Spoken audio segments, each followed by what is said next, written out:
Hi was welcome to our channel. ఈ వీడియోలో మనం మెయిన్గా మాట్లాడబోయే విషయం ఏంటంటే ఉప ముఖ్యమంత్రి పవన్ కళ్యాణ్ గారు తమ ఎమ్మెల్యేలు అంటే జనసేన పార్టీ ఎమ్మెల్యేలు రాష్ట్ర వ్యాప్తంగా పవన్ కళ్యాణ్ గారు కాకుండా మిగిలిన వ్యక్తులు ఎవరైతే ఉన్నారో వాళ్ళందరినీ కూడా ఒక కంట కనిపెడుతూనే ఉన్నారు. రీసెంట్గా ఒక 4 రోజుల కిందట ఈ ఎమ్మెల్యేలకు సంబంధించిన సర్వే చేసి రిపోర్ట్లు అయితే తీసుకురావడం జరిగింది. అంటే నియోజకవర్గాల్లో వాళ్ళ పనితీరు ఎలా ఉంది, వాళ్ళు ఎలా ఉంటున్నారు, అవినీతి ఎలా ఉంది, ముఖ్యంగా వాళ్ళు ఎక్కువగా అవినీతికి పాల్పడుతున్నారా లేదు అని అంటే వాళ్ళ పేరు అడ్డం పెట్టుకొని వాళ్ళ వెనకాల ఉన్న పిఏలు కానీ లేదంటే వాళ్ళ బంధుమిత్రులు కానీ అనుచరులు కానీ ఇష్టానుసారంగా రుబాబు చేయడం కానీ దౌర్జన్యాలు దోపిడీలు ఇటువంటికి పాల్పడుతున్నారా అనేది పవన్ కళ్యాణ్ గారు ఒక రిపోర్ట్ తెప్పించుకున్నారు. అయితే రిపోర్ట్ తెప్పించుకొని ఆల్రెడీ 3-4 రోజులు అయ్యింది.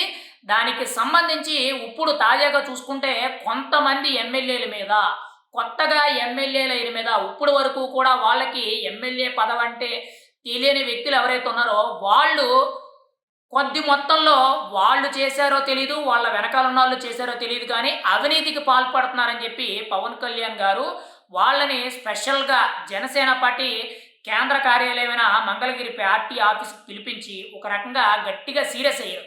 ఒక రకంగా చెప్పాలంటే ఒక రకంగా డబుల్ కోటింగ్ ఇచ్చారని మనం అయితే చెప్పుకోవచ్చు. ఇదే వ్యవహార శైలి అనేది ముందుకెళ్ళినట్లయితే 2029లో కనీసం నువ్వు పార్టీలో కూడా ఉండవు. టికెట్ మాట తర్వాత, టికెట్ వస్తుందా లేదనే తర్వాత విషయం. కనీసం 2029 నాటికి నువ్వు పార్టీలో కూడా ఉండవు. ప్రజల్లో వ్యతిరేకత కనిపించింది, నీ మీద అవినీతి ఆరోపణలు ఎక్కువయ్యాయి, నువ్వు అవినీతి చేస్తున్నావని చెప్పి నీ మీద ఆధారాలతో దొరికినట్లయితే నువ్వు కనీసం పార్టీలో కూడా ఉండవు అని చెప్పి చాలా సీరియస్ అయ్యారు.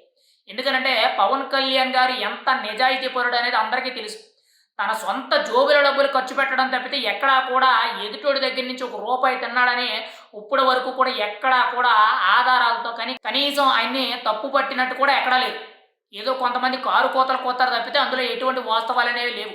పవన్ కళ్యాణ్ అనే వ్యక్తి ఈ రాజకీయాల్లో నిజాయితీ గల రాజకీయ నాయకుడు అని చెప్పి బల్లగుద్దినట్టు చెప్పవచ్చు. అటువంటి నాయకుడి దగ్గర పనిచేసిన నాయకులు కానీ నేతలు కానీ కార్యకర్తలు కూడా అదే విధంగా ఉండాలని చెప్పి చాలా జాగ్రత్త తీసుకోవడం జరుగుతుంది.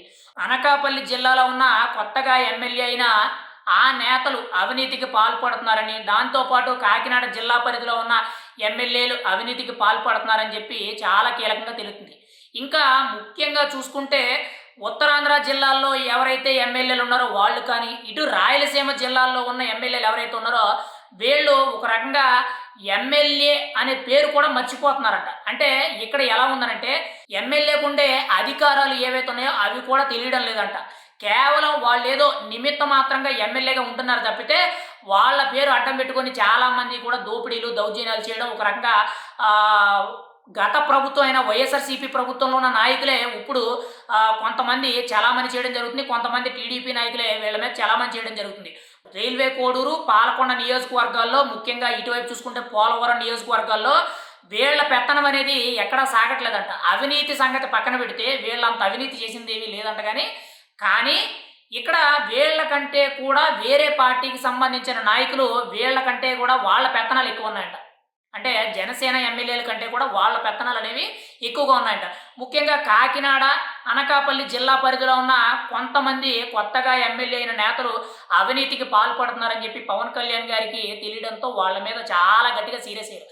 ఏది ఏమైనా సరే పవన్ కళ్యాణ్ గారు ఎప్పటికప్పుడు కూడా ఇలా సర్వే ఏడాది పూర్తయింది కాబట్టి వీళ్ళ పనితీరు ఎలా ఉంది, వీళ్ళ విధి విధానాలు ఎలా ఉన్నాయి, వీళ్ళ వీళ్ళ అవినీతి ఎలా ఉంది, ముఖ్యంగా వీళ్ళని వెనకాల అడ్డం పెట్టుకొని వీళ్ళ పిఏలు కానీ అనుచరులు కానీ లేదంటే బంధుమిత్రులు కొంతమంది అవినీతికి పాల్పడుతున్నారు, దోపిడీలకు పాల్పడుతున్నారు, ముఖ్యంగా భూ కబ్జాలకు పాల్పడుతున్నారని చెప్పి ఆరోపణలు ఏవైతే వస్తున్నాయో వాటన్నిటినీ కూడా చాలా గట్టిగా పవన్ కళ్యాణ్ గారు సీరియస్ అవ్వడం జరిగింది.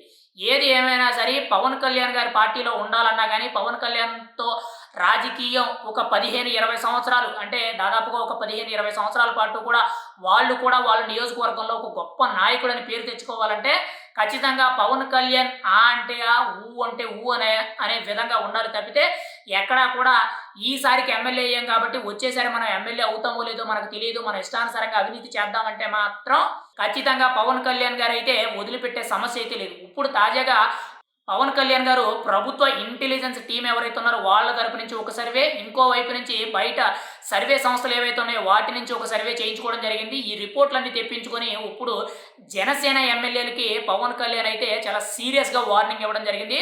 అది కూడా కొద్దిమంది కొత్తగా ఎమ్మెల్యేలైనోళ్ళు ఎవరైతే ఉన్నారో వాళ్ళు, అందులో కొంతమంది అవినీతికి పాల్పడుతున్నారు. కొంతమంది వాళ్ళ పదవికున్న వాల్యూ కూడా ఉపయోగించుకోలేకపోతున్నారు. అధికారాన్ని ఉపయోగించలేకపోతున్నారు. ప్రజలకు సేవ చేయలేకపోతున్నారు. వాళ్ళ మీద వేరే పార్టీ నాయకులు పెత్తనాలు చేయడం జరుగుతుంది. ఏది ఏమైనా సరే పవన్ కళ్యాణ్ గారైతే జనసేన ఎమ్మెల్యేలందరినీ కూడా ఒక కంట కనిపెడుతూనే ఉన్నారు. ఏం తేడా వచ్చినా గానీ పార్టీలో నుంచి సస్పెండ్ చేసి వాళ్ళకి ఎమ్మెల్యే పదవి రద్దు అయ్యే వరకు కూడా చర్యలు తీసుకునే అవకాశం అయితుంది. అక్కడ వరకు కూడా ఏ ఎమ్మెల్యే అయినా సరే ఎవరైనా కానీ తెచ్చుకోకపోవడమే మంచిదని చెప్పి చాలా సూటిగా కూడా ఇప్పుడు మీడియా అంతా కూడా ఇదే వార్తలైతే నడుస్తున్నాయి. మరి ముందు ముందు ఏం జరుగుతుందనేది మనమైతే ఎదురు చూడాలి.